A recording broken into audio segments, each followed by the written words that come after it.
Welcome to our deep dive today. We're going to be talking about something really interesting, generational caregiving. Right. And we're going to be looking at it through this book called Fruto.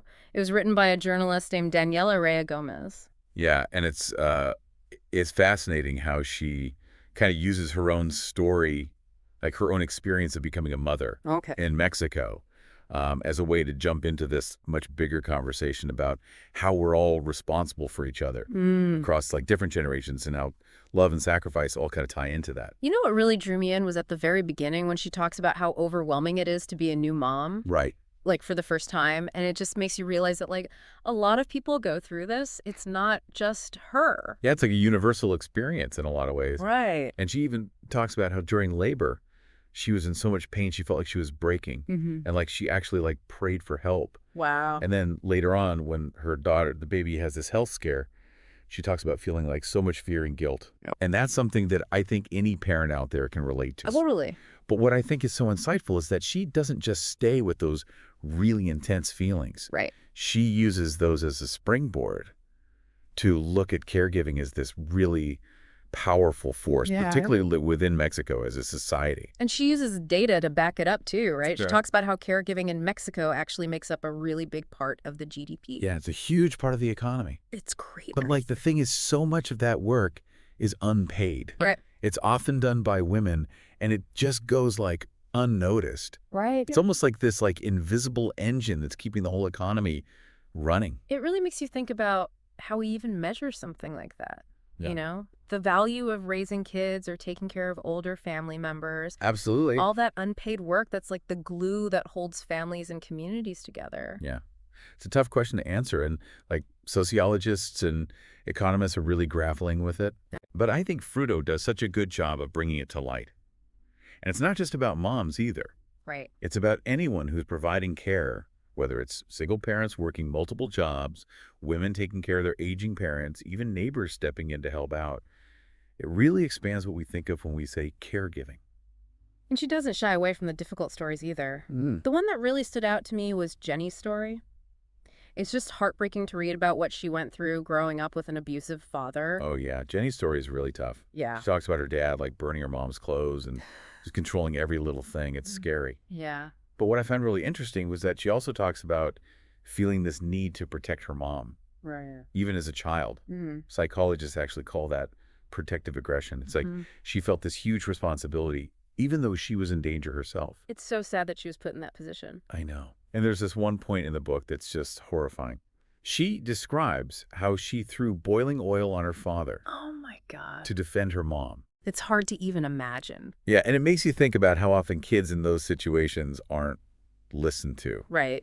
Like the book mentions adults telling Jenny she was too young to understand what was happening. That's awful. But her actions show she understood perfectly, even if it was on like a gut level. Yeah, and it makes you wonder about the long-term effects of trauma like that. Exactly. How does going through something like that shape your own way of giving and receiving care later on in life? That's a huge question. It feels like a cycle that's so hard to break. It really does. But then there's Avelina, whose story offers a completely different perspective.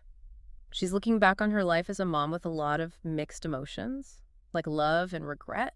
I think Evelina's honesty is what makes her story so powerful. Yeah. She's really open about the fact that she used physical discipline with her kids, which was common for her generation. Right.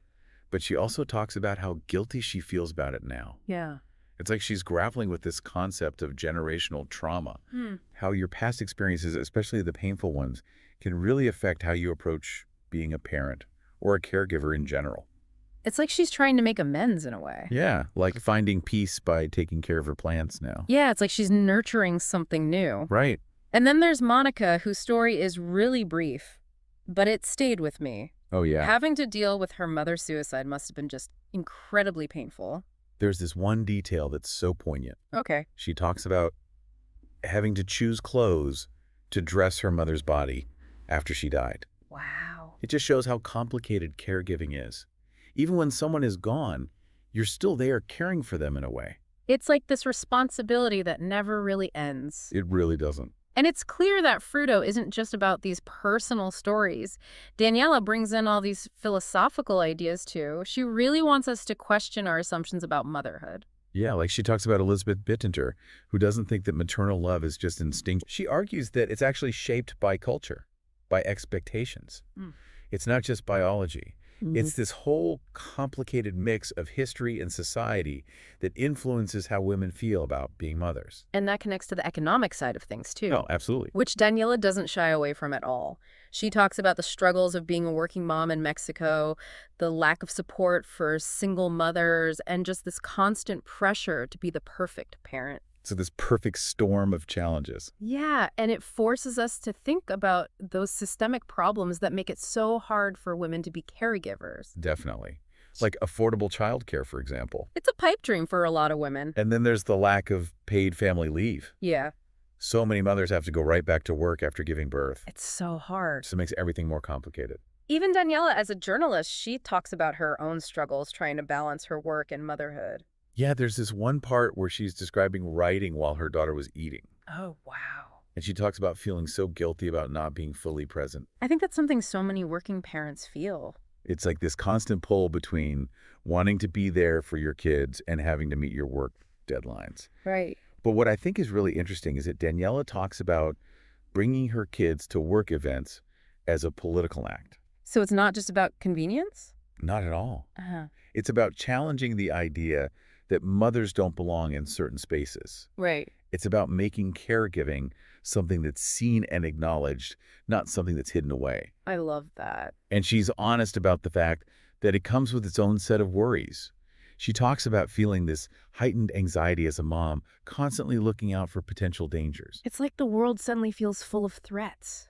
And that's just part of being a parent, I think. Right. But she's also really candid about her own struggles with, like, anger and frustration as a mom. Yeah. Like, she admits to yelling at her daughter sometimes. Mm. And I think it's so refreshing to see that honesty. It's like she's saying it's okay to not be perfect. Exactly. Mm. It reminds us that even those who are really dedicated to caregiving, Right. they have moments of doubt or exhaustion or even resentment. It makes the whole experience feel more human and relatable. And it helps break down this myth of the perfect mother that so many women feel pressured to live up to. Oh, totally. Motherhood, like any form of caregiving, is messy and full of contradictions. Right. And Fruto embraces that. And just when you think you're starting to understand all the different layers of these mother-daughter relationships, she introduces Laura, whose story brings in a whole new element. Laura's story is really tough. It highlights this sad reality for so many women where they have to leave their own kids Wow.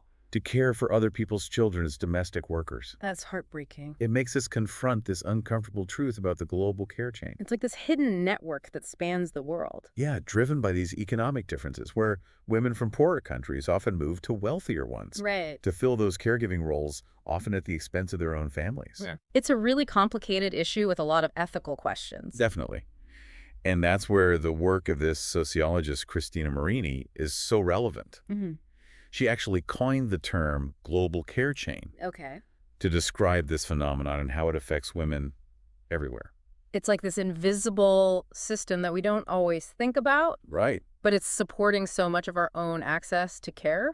It really is. And then there's Fernanda, who escaped an abusive home and found support in a different way. Fernanda's story shows how important chosen family can be. Yeah. Her friends were the ones who rallied around her. They even helped her disguise herself as a boy Really? to protect her from more harm. Wow. That's incredible. It's a real testament to the power of friendship, especially for women who are going through difficult things. And it shows that caregiving isn't just limited to family in the traditional sense. It can come from anywhere. Exactly. And that ties into this bigger theme that runs throughout Fruto, the idea of collective caregiving. It's not just about individual families struggling on their own. It's about communities sharing the responsibility and supporting each other. Which reminds me of that incredible story about Ramito, too. Oh, yeah, the prehistoric man. Yeah, Daniela talks about how his community took care of him even though he had physical differences. It's a powerful example of how communal care is not a new idea. Yeah. It's been crucial to human survival for a long time. Makes you wonder what it would take to bring that kind of collective responsibility back into our systems today. That's a big question. It is, but it's one worth thinking about. Absolutely. And it makes you think about, like, how do we actually make that happen? Like, how do we reimagine our systems to, like, make that kind of collective caregiving possible? It's a tough question. Yeah. And it requires us to look beyond like just individual actions. We have to think about the systems and structures that are already in place and how they shape caregiving. And a lot of times those systems actually make things worse, right? Like the burden of care falls on people who are already struggling. Absolutely. Like women, marginalized groups, people without a lot of money. They end up doing most of the caregiving. Yeah, and Fruto doesn't shy away from that. It's uncomfortable, but it's the truth. It forces us to see how those systems often take advantage of caregivers, Yeah. especially women. Right. And it reminds me of that data she shared about how much unpaid care work contributes to the Mexican GDP. Oh yeah, it's mind-blowing when you really think about it. All that work that's keeping families and communities going, but it's not even counted. Right. It shows how important caregiving is to the economy. But it's treated like it doesn't matter. Exactly. And that's why there's this growing movement to push for policies that actually recognize and support caregivers. Like what kind of policies? Things like universal child care paid family leave and making sure care workers get paid a living wage. Those are all really important. They're crucial if we want to create a system where caregiving is valued and caregivers are treated with respect. And it's not just about the money, right? We also need to change how we think about care as a society. Oh, definitely. Yeah. We have to move away from this idea that everyone's on their own and that asking for help is a bad thing. Right, like this pull yourself up by your bootstraps mentality. Exactly. Yeah. It's not realistic, and it doesn't help anyone. We have to start seeing each other as part of a community where we all have a responsibility to care for one another. It's about understanding that when caregivers are supported, we all benefit. Yeah, it makes the whole community stronger. And I think that's one of the most important messages of Fruto. It's not just about celebrating individual acts of kindness. Right. It's about creating a cultural shift where caregiving is embedded in everything we do. It's about making it a part of our values, our policies, and our everyday lives. Exactly.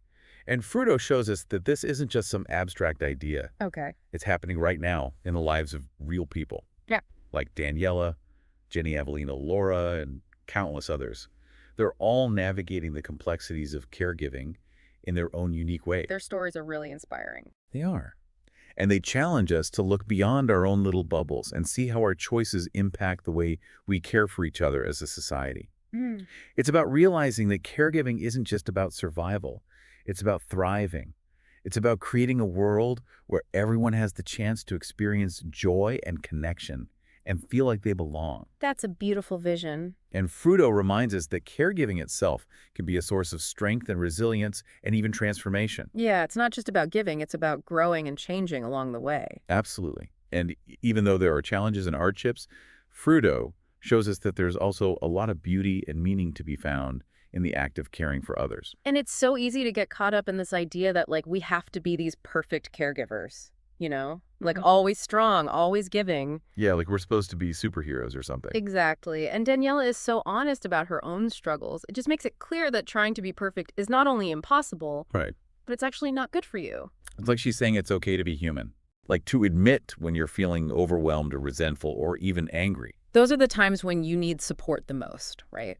Absolutely. And I think that's where we need to create a culture where it's okay to ask for help without feeling like you're failing or people are going to judge you. Because so often it feels like caregivers are expected to just handle everything themselves. Yeah, especially women. Especially women. There's this idea that women are just naturally supposed to be caregivers. Yeah.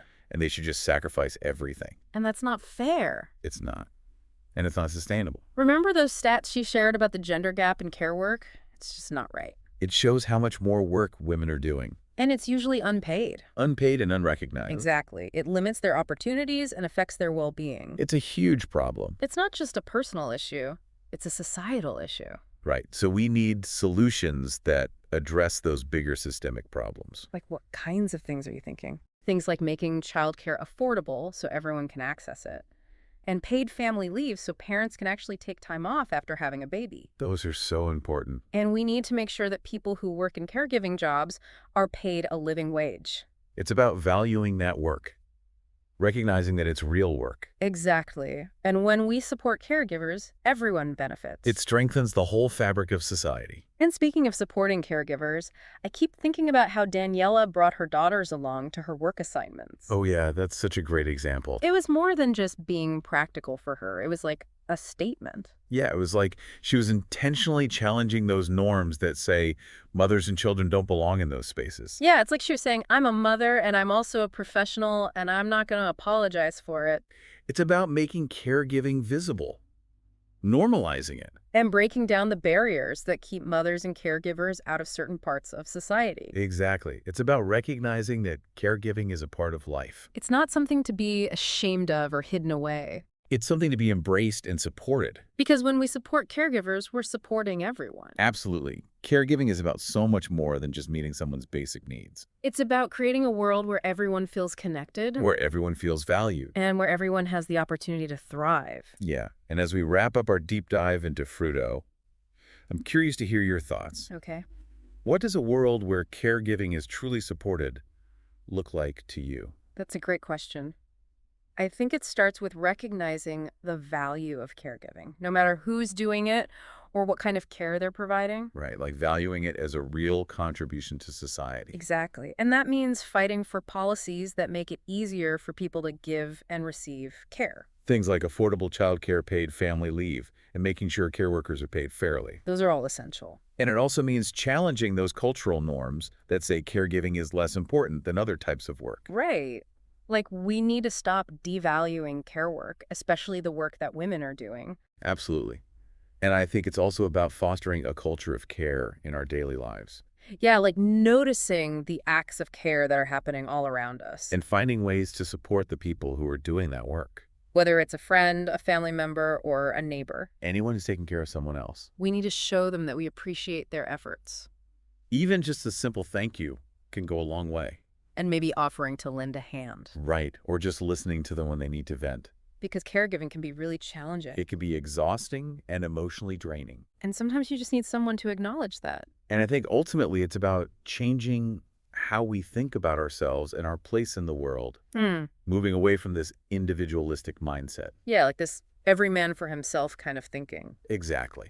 And embracing a more collective approach. where we understand that we're all interconnected. And that caring for each other isn't just a nice thing to do. It's essential for our survival. It's what makes us human. And Fruto shows us that caregiving isn't a weakness. It's a strength. It's not a burden. It's a gift And it's something that we all have the ability to do. in our own unique ways. So as we finish up this deep dive, I want to leave you with a question. Okay. How can you practice caregiving in your own life? How can you make a difference in your community? And how can you contribute to building a world where care is not just a necessity, but a fundamental part of who we are? Fruto is a reminder that caregiving can be transformative. It can change our lives Our communities. and our world. Thank you for joining us on this journey. We hope you've been inspired. And we hope you'll continue to explore these important themes. Because as Daniela so beautifully reminds us, caregiving is not just about the people we love. It's about the kind of world we want to create.